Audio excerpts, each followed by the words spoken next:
Anger on the streets of London today as 10,000 animal welfare activists turned out to protest against the ongoing badger cull in the southwest.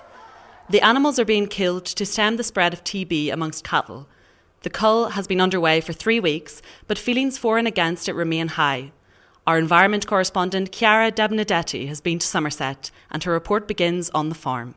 We are actually losing the money and our cows here, and I just feel stressed. And my family can feel my stress, and they feel kind of feared and insecure every day. So it's really a disaster for us. That's farmer Shuman Wang, one of the many whose cattle are affected by bovine TB. As her livelihood continues to suffer, she says now is the time for action.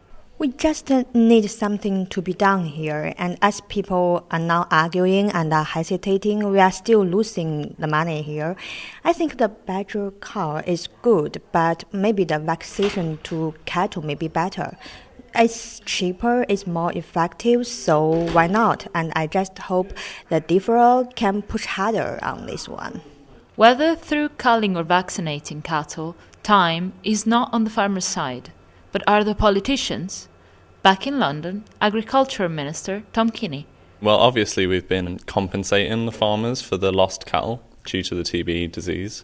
We are currently underway in the actual culling of badgers, and so far this has been a success. We've already met our targets, and this will be extremely effective in lowering the TB risk amongst farmers, which will ultimately improve conditions for the farming industry and for the farmers in general. I think that culling badgers has already shown to be a very short-term and inhumane approach. RSPCA campaigner Mary Catherine Burgess. To just demonstrate that you're taking an immediate action doesn't necessarily mean it's going to make a difference in the long haul. It's cruel, inhumane, it's short-term, and actually there's no evidence that it's making a big difference. Beyond that, it seems to me we've already gotten several projects to vaccinate the badgers. And that kind of thing is making some kind of a difference. It's happening in several areas.